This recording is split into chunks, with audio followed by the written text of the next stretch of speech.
Today we're going to read When Sue Found Sue. Sue Hendrickson discovers her T-Rex. This is based on a true story.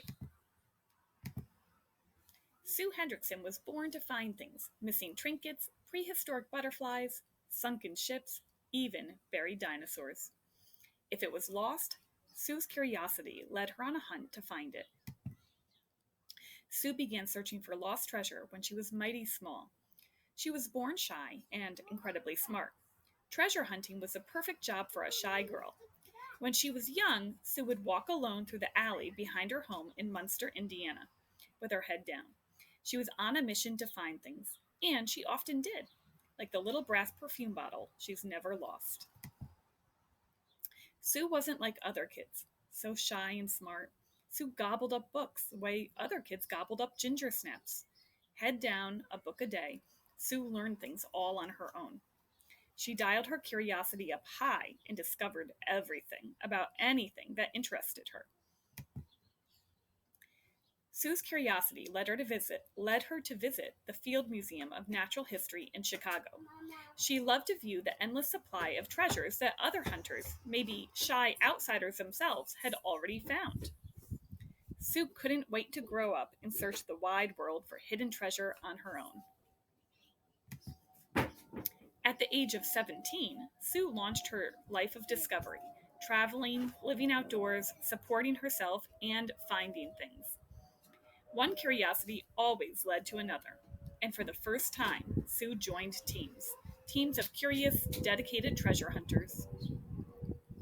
Diving first for tropical fish, and then for lost boats, lost airplanes, and even lost cars, eventually led Sue to search Dominican amber mines for extinct prehistoric butterflies, to search the deserts of Peru for prehistoric whale fossils, and finally, to search the hills of western South Dakota for dinosaur fossils.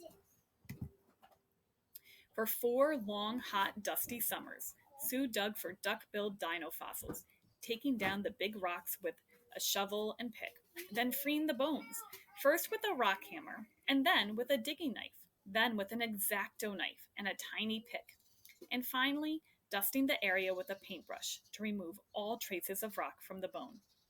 No showers for washing, no beds for sleeping, no escape from the beating sun, but still, Sue was part of a team. She loved the work, the discovery, and the chance to be curious and find things. During the last weeks of her 4th summer of digging for duckbills in the blistering heat, Sue Hendrickson felt pulled to a sandstone cliff, far off in the distance. She couldn't say why then, and she can't say why even now, but she was called to that cliff. And on August 12th, 1990, when her team headed into town to fix a flat tire, Sue finally followed her curiosity. She and her golden retriever, Gypsy, left camp alone that morning in a dense, misty fog, so unusual in the hot, dry plains. They hiked for 4 hours, across 7 miles of rugged prairie land, before they finally reached the rock face that Sue had been so curious about. Sue and Gypsy stood below the 60-foot-high towering cliff of tan and gray rock. I walked around the base of that cliff, with my head down, watching the ground. About halfway along, I noticed a few pieces of what looked like bones, and then I looked up. Sue stared up at 3 enormous backbones protruding from the cliff, 8 feet high above her. She felt a thrill run through her. Could it be? It was hard to believe, but Sue knew by their incredible size what those fossils must be. A Tyrannosaurus Rex. I could see them quite clearly in the sunlight, as though waiting patiently for someone to find them. Once again, Sue Hendrickson did what a shy outsider girl had trained herself to do so well. She found them. Sue rushed back to the campsite, humming with the excitement, the happiness, and the thrill of her find. She couldn't wait to tell the others. A Tyrannosaurus Rex! Her team immediately named the dinosaur Sue the T-Rex, after Sue Hendrickson, the finder. Then they raced to free the T-Rex from her cliff. But releasing 300 T-Rex bones in 115-degree heat under the sweltering sun without damaging the bones was neither quick nor easy. For 5 days, Sue and the team worked from sunrise to sunset, breaking rocks with picks and digging with shovels to remove nearly 30 feet of sandstone and hard soil. At last, the bones appeared, so many of them.